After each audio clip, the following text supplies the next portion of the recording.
Hey, bud.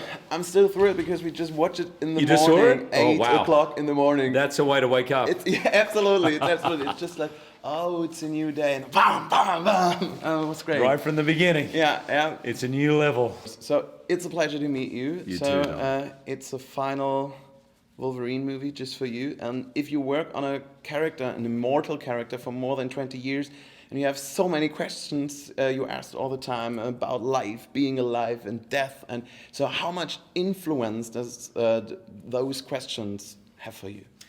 I hear from fans, if not every day, every other day of my life, because they're very vocal. Fans are vocal, really into it. Thankfully, in general, they've liked it. And, you know, X-Men was probably at the beginning of this whole comic book genre. So it's positive, mainly positive. But I ask them all the time, what is it you're missing? I did a post actually when we were starting to prep this, like, guys, it's the last one for me. What do you see? What is it you're missing? I like to connect with them. I like to know, because most of them have read more than me, know more than me, and it's in their heart. And this is a love letter for the fans, but it's also a movie, I think, hopefully, that is not defined by comic books. It's not a comic book movie, in my opinion. It's hopefully just a great movie. And movie business, and especially comic movie business, is lots about rebooting things and stories. So after almost 20 years as Wolverine, how many years would you tolerate until they reboot Wolverine? I'm fine if they do it. If you want to play the role, Dominic, go out there, get in there. It's a great part. I want it to be rebooted. I think it's too good a part not to be. Although, for anyone who sees this movie, there might be a good answer to who's going to take on the mantle, you know, because there's, I don't want to give anything away, but there's someone in this movie who's filling those shoes pretty darn well. Yeah, you're right. The movie is very violent. Damn. Yeah. So, and it asked questions about the necessity of violence. So what's your opinion? Is violence in general not right? Or in which cases do you think, okay, if there is no other solution than this, so you have to be The movie violent? is violent because, for me, that character is violent.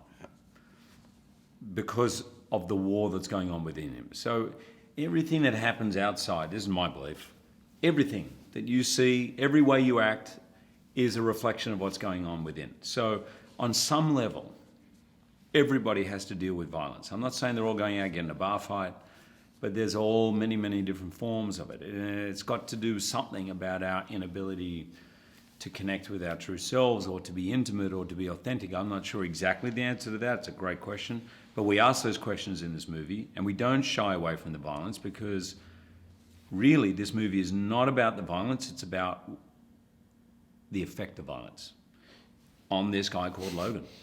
What is it like, to put it simply, what is it like to come back from a war and just get about your day-to-day life? How does that affect you? And that's sort of what the movie is about. And this guy is the ultimate killing machine. He is Weapon X. He was built, and he has a line in the movie that to me is one of the great lines, which is, "Don't be what they made you." So the world sometimes can shape us into being what the world wants us to be, but it doesn't have to be that way. So if you shoot movies, you get a kind of result very late. So when do you see first impressions, and how do you react on first trailers, or even on the trailer reactions from fans? So what is your impression of... We did see some cut footage as we were going along, and I was really excited by that.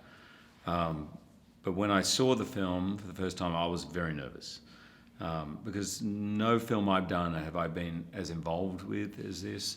It's a 17-year journey. I knew it was going to be my last. There was no safety net. I knew I would have to live with this movie for the rest of my life. So I wanted it to be everything that I had ever thought that I'd learned about this character. And it exceeded my expectations. I was so happy the moment I saw it. Berlinale is a film festival where filmmakers, actors, journalists, we all celebrate movies and celebrate also Logan tonight. So I think it's great that we have the world premiere here in Berlin. Yeah. So what makes Logan for you more suitable than other comic movies for such a festival as we have here in Berlin? When we had our first marketing meeting, I said, you know, for me, like something like the Berlin Film Festival would be the first. I literally Really? said that. And I thought you everyone, just I remember kidding. everyone in the room going, what? No. The Berlin Film Festivals like Berlin don't do comic book movies. And I said, exactly. I don't think this is a comic book movie. I think the fans are going to absolutely flip. The ones I know and talk to, I think they're going to love it. But for me, this title is not a mistake. This is a story about a man. And it's his journey and his family. And I'm so proud of it. Jim Mangold is a first-class, world-class filmmaker, writer, director. And the fact that everyone from Berlin flew to LA, saw the film, I think they were a little skeptical, like we don't do comic book movies, saw it and immediately offered us a spot, for me was a seal of approval that means a lot to me. And it's not typical family entertainment, it's for adult ones. Yeah, a Rated grown-up R family as maybe. best. Maybe a grown-up family. Yeah. Thanks a lot and enjoy tonight. Thanks, brother.